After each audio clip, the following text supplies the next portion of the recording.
Health promotion. Nutrition. Human breast milk and commercially prepared formula are options that meet the nutritional needs of the infant.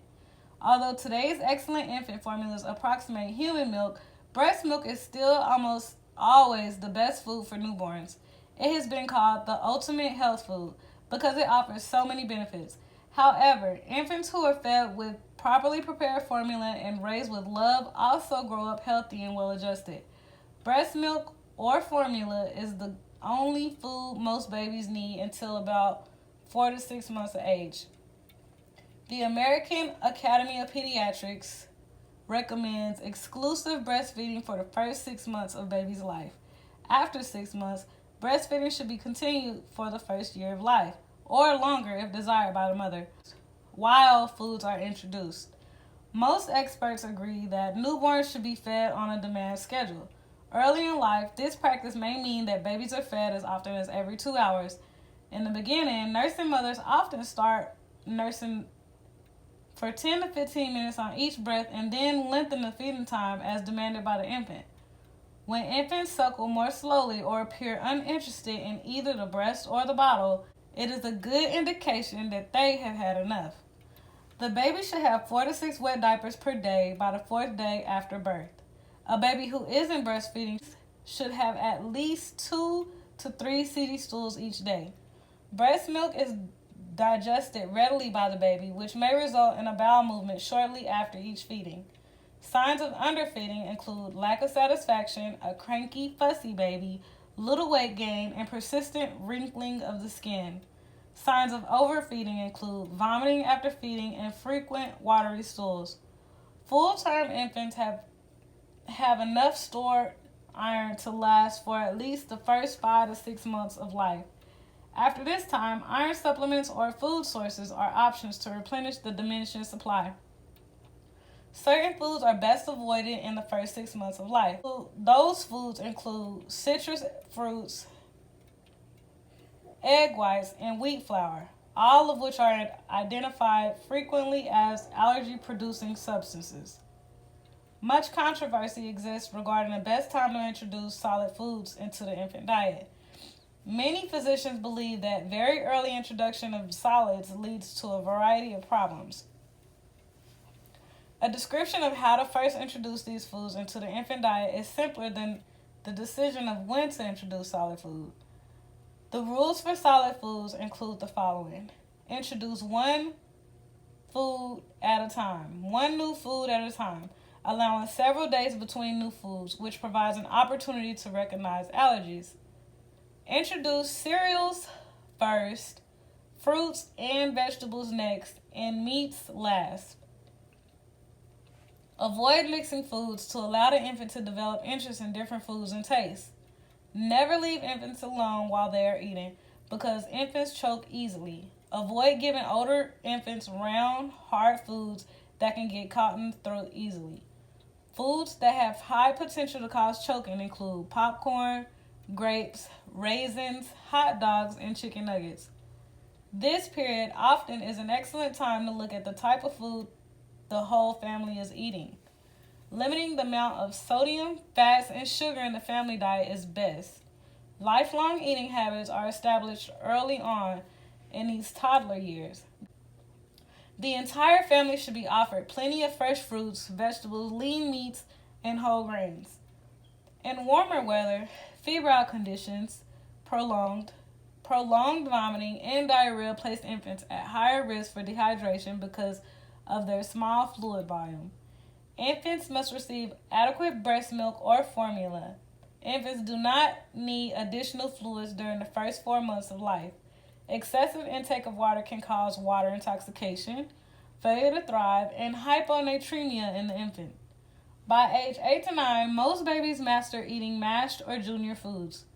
Self-feeding of finger foods allows the infant further opportunity for exploration. By 9 months of age, the process of weaning should begin. This is usually a gradual process with a training cup substituted for 1 bottle at a time, usually starting with the lunchtime feeding. Sleep, play, activity, and safety. Newborns and infants sleep 18 out of 24 hours. These sleep periods usually consist of short nap-like periods. Infants are normally restless and make noises during these periods. Toward the end of the first 3 months, definite sleep patterns emerge, and nap and wake periods clearly are established. By the end of the first year, infants usually sleep 12 hours at night and take one nap during the day. Persistent crying during usual sleep or nap periods often signals discomfort or illness and calls for investigation. A concern for parents of young infants is sudden infant death syndrome.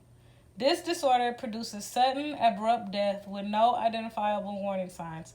Formerly known as crib death, its incidence seem to peak 2 to 3 months after birth. Steps to reduce the incidence of SIDS are outlined in the safety alert box. Back to sleep. Place infants on their back to sleep. Avoid exposure to cigarette smoke. Avoid use of soft bedding or pillows. Keep room well ventilated. Breastfeed if possible. Maintain regular medical checkups for infants. Play is important for learning. Play that captures the pleasures of using the senses and motor abilities is called sensory motor play. Early play items include turning mobiles, mirrors, colorful shapes, and toys of different textures. As hand coordination improves, other items such as rattles and shapes become useful play objects. Toward the end of the first year, stacking items, blocks, and puzzles encourage developing motor skills. Music is useful to soothe the infant or to stimulate awareness of sounds and rhythms. Play style during infancy is described as solitary play, which means that the infant plays alone and does not interact with or need other children to play. Allowing adequate freedom of movement helps enhance good development of muscle and bones. Young infants need room to stretch and kick. Care should be taken to prevent injury during this stage of development. Do not push children to sit or walk before adequate muscle strength is achieved. Accidents are the leading cause of injury and death in infants and young children. Safety precautions are essential to institute immediately at the birth of the child. The safety alert box lists safety rules for infants and young children. Infancy is also a time of daily changes. Goals for the developmental task of infancy are shown in box 24.8. Establishes trusting, meaningful relationships, recognizes primary caregiver, develops attachment behavior, learns to recognize objects, develops exploration skills, develops communication skills by beginning vocalization, learning nonverbal communication techniques and imitating simple vocalizations, develops muscular control, eye-hand coordination, and object manipulation, develops mobility, crawling, creeping, cruising, and walking, establishes patterns of living, eating, sleeping, elimination habits, begins to develop independent living skills, self-feeding, walking, undressing, and communication of needs. Toddler, 1 to 3 years. Physical characteristics.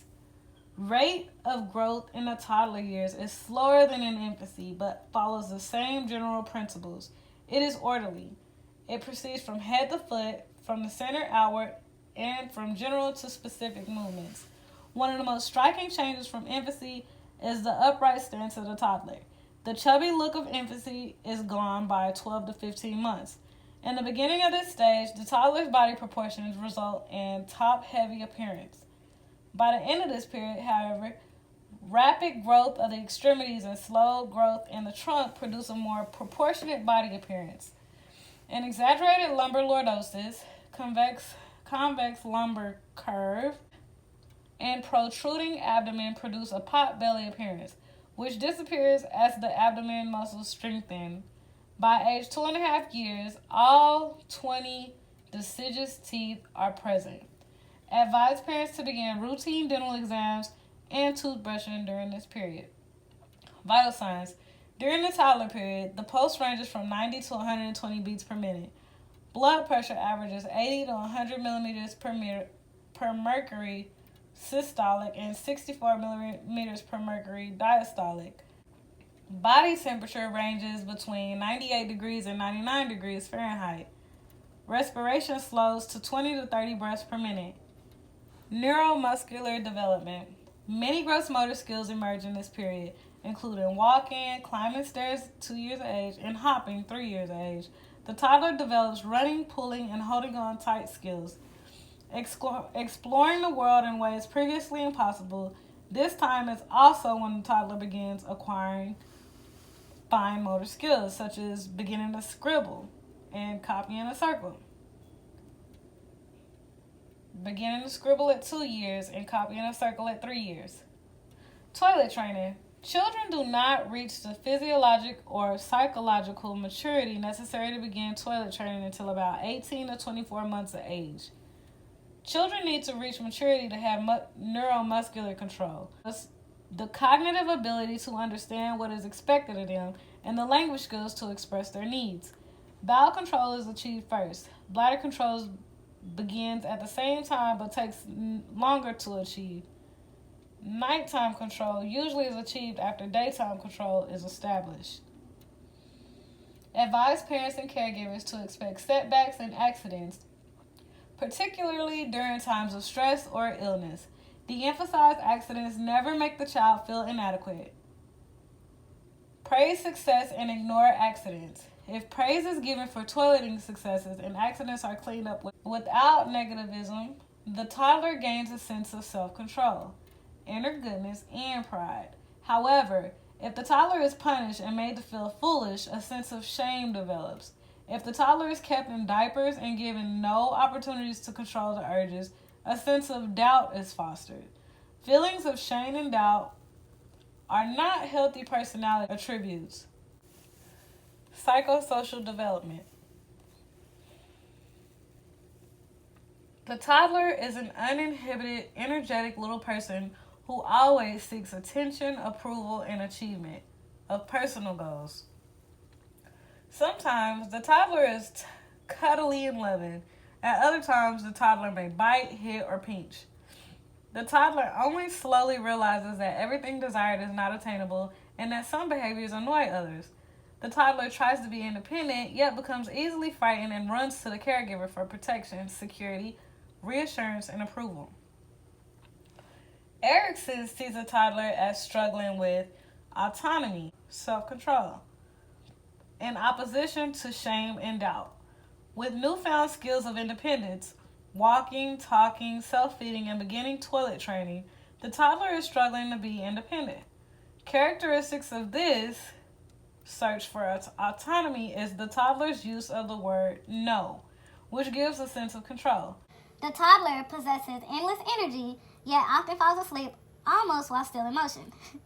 As toddlers struggle for independence, they frequently display possessiveness and a desire to have things go their way. Ritualistic behavior and repetitive rituals are self-consoling behaviors at this stage. Toddlers enjoy the same story, the same routine, and the same foods at each meal. Rituals decrease their anxiety by helping them know what to expect.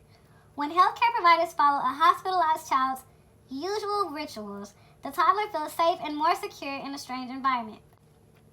Temper tantrums are common and are the result of frustration. A combination of wanting things my way, the inability to communicate feelings, and the lack of impulse control are perhaps behind outbursts of temper.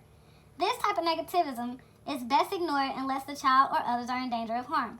Toddlers need many experiences of being able to choose among alternatives, to play inside or outside, or to wear green pants or red pants. However, advise caregivers to make use of questions and offer alternatives for children only in situations in which either choice is acceptable.